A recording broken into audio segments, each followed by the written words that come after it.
इससे विशेष करके आप सब लोगों की तरफ से मेरा निवेदन है, प्रार्थना है कि समय का विशेष ध्यान रखेंगे, क्योंकि माननीय मुख्यमंत्री जी और गंगा जी और ये जो लोग बैठे हैं बोलने के लिए अपने मनोज से जिनका मंच पर आए और संक्षेप में अपने विचार रखें। माननीय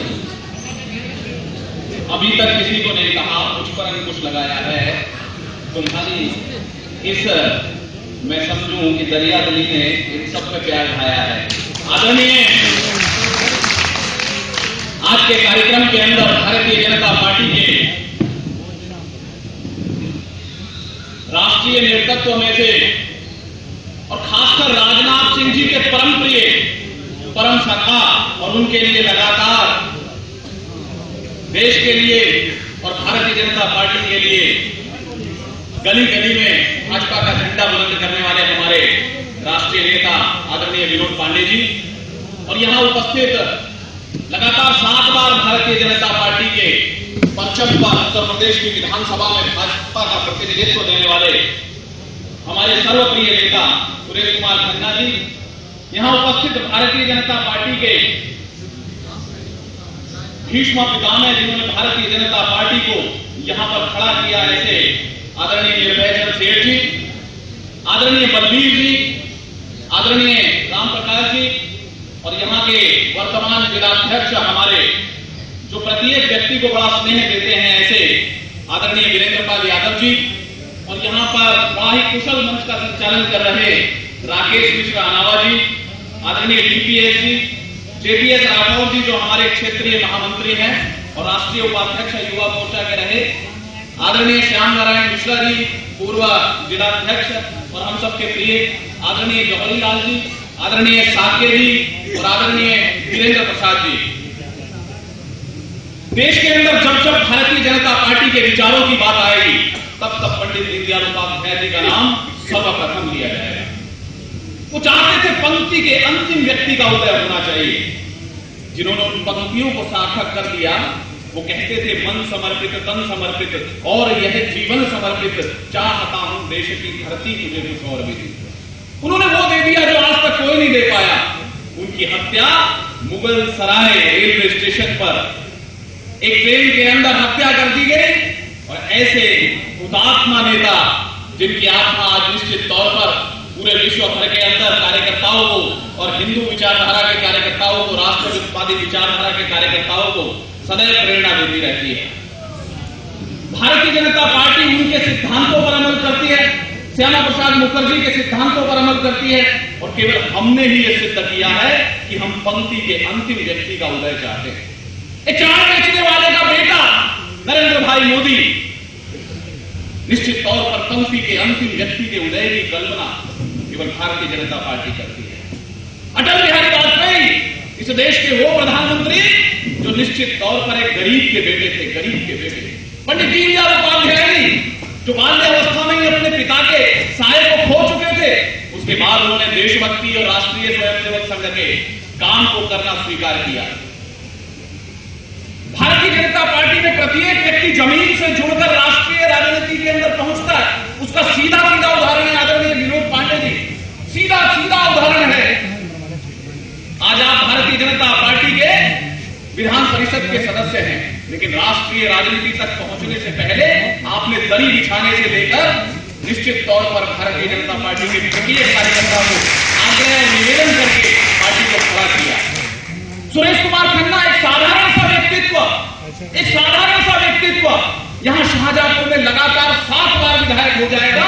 ये भारतीय जनता पार्टी के उसी नारे को, उन्हीं पंडित दीनदयाल उपाध्याय जी के उस स्लोगन को साकार करती है जो उन्होंने कहा कि पंक्ति के अंतिम व्यक्ति का उदय चाहिए। एक साधारण सा व्यक्ति भी भारतीय जनता पार्टी में शिखर पुरुष हो सकता है, ऐसी कल्पना केवल भाजपा में साकार होती है। बहुत लोगों ने आज भारतीय जनता पार्टी को ज्वाइन किया। सिख समाज के लोग भारतीय जनता पार्टी की ओर आकर्षित हुए। निश्चित तौर पर ये पूरा देश परिवर्तन चाहता है, परिवर्तन। समाजवादी पार्टी को छोड़कर आने वालों का अंबार लगा हुआ है, बहुजन समाज पार्टी को छोड़कर आने वालों का अंबार लगा हुआ उत्तर प्रदेश में। और केवल इसी जिले के अंदर ये कार्यक्रम नहीं, भारतीय जनता पार्टी के सभी 90 जिलों में इस प्रकार के कार्यक्रमों में लोग बड़े पैमाने पर भाजपा को ज्वाइन कर रहे हैं, बड़े पैमाने पर भाजपा को ज्वाइन कर रहे हैं। चिंता करनी होगी हमें इस देश के अंदर किस प्रकार से हिंदुस्तान की सीमाओं पर हमारे सैनिकों का संहार कर रहे हैं विदेशी बुनकर।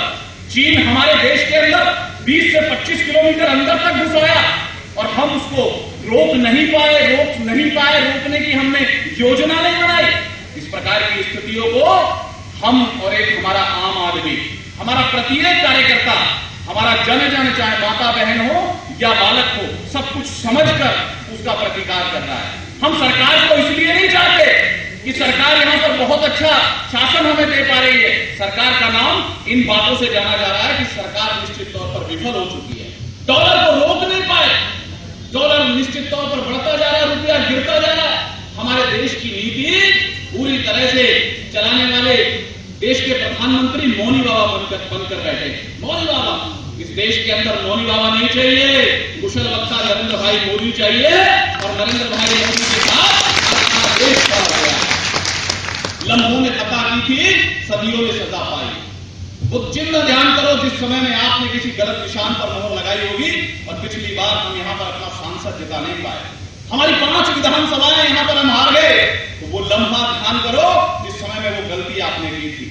हमें निश्चित तौर पर उस लम्हे को बदलना होगा और जब वो क्षण आए कि हमें मतदान करने के लिए लोगों को प्रेरित करना हो, तो अभी से हम प्रारंभ करें कि आपको सिर्फ वो कमल निशान दिखाई देना चाहिए जिस पर लक्ष्मी विराजित होती है। क्योंकि मैं तो कमल की खेती करता हूं, मैं कमल का उत्पादन करता हूं, मैं मछुआरा हूं, तो मैं जानता हूं निश्चित तौर पर कि कमल की रक्षा किस प्रकार से हम लोग तालाब के अंदर करते हैं। आप लोगों ने उसी प्रकार से भारतीय जनता पार्टी के इस चुनाव चिन्ह की रक्षा करने का संकल्प लेना है। हम इस देश के अंदर नरेंद्र भाई मोदी चाहते हैं, इस देश के अंदर भारतीय जनता पार्टी चाहते हैं। ये हर गली में, ये हर मोहल्ले के अंदर, ये चाय की दुकान पर, पान की दुकान पर और हर एक दुकान पर चर्चा होनी चाहिए कि हम देश के अंदर भाजपा को चाहते हैं। बड़ा प्यार और स्नेह देने वाले भारतीय जनता पार्टी के कार्यकर्ताओं का सम्मान प्रत्येक भारतीय जनता पार्टी का नेता करे, इस प्रकार का मैं आदरणीय मंच से आग्रह करूंगा। इन लोगों के लिए भी तालियां बजनी चाहिए क्योंकि यही लोग पोलिंग बूथ पर हमारे लिए लड़ते हैं। तालियां बजनी चाहिए आपके लिए, मैं आपके लिए आग्रह करता हूं। आप अपने लिए स्वयं ताली बजाएं क्योंकि जब लड़ाई होती है बूथ पर तो आप लोग लड़ते हैं। निश्चित तौर पर आपकी उस लड़ाई के कारण से ही देश में हमारी सरकार बन पाती है। उसी कारण से हमने, लेकिन एक चीज ध्यान रखना, अटल बिहारी वाजपेयी केवल एक मत के कारण से देश के प्रधानमंत्री बनने से वंचित रह गए थे। 13 दिन उन्होंने शपथ लेने के बाद शासन किया, लेकिन जब बहुमत सिद्ध करने की बात आई, हम एक मत के कारण से बहुमत सिद्ध नहीं कर पाए। यानी एक मेंबर ऑफ पार्लियामेंट की कितनी कीमत है, इस बात को आपको समझ लेना चाहिए। हर हालत के अंदर देश में कहां हो रहा है, क्या हो रहा है, हमें कुछ नहीं चाहिए। हमें केवल हमारी ये जो शाहजहांपुर लोकसभा क्षेत्र है, यहाँ पर अपना सांसद चाहिए। कोई भी प्रत्याशी हो भारतीय जनता पार्टी का, भारतीय जनता पार्टी का प्रत्याशी हमें कमल का निशान मानकर चलना चाहिए। जिस प्रकार से संघ के कार्यकर्ता और देश के कार्यकर्ता भगवा ध्वज को अपना गुरु मानते हैं, उसी प्रकार से भारतीय जनता पार्टी अपना सबसे बड़ा अगर नेतृत्व किसी को मानती है तो कमल के निशान को मानती है। गुरु ग्रंथ साहिब को यदि हम लोग गुरु मानते हैं, निश्चित तौर पर उसी प्रकार से हमें कमल निशान को अपना आदर्श मानकर भाजपा के लिए काम करना चाहिए। एक शेर कहकर अपनी बात समाप्त करूंगा कि पुण्य में पाप का विश्वास बदल सकते हो और पत्थर में आस का विश्वास बदल सकते हो। अपने प्यारे कमल निशान पर भरोसा यदि कर लो, ये तो हिंदुस्तान है, तुम धरती और आकाश बदल सकते हो। ये तो हिंदुस्तान है, तुम धरती और आकाश बदल सकते हो। जय हिंद, जय भारत। धन्यवाद कृष्ण जी, बड़ा विषय वक्ता है इसलिए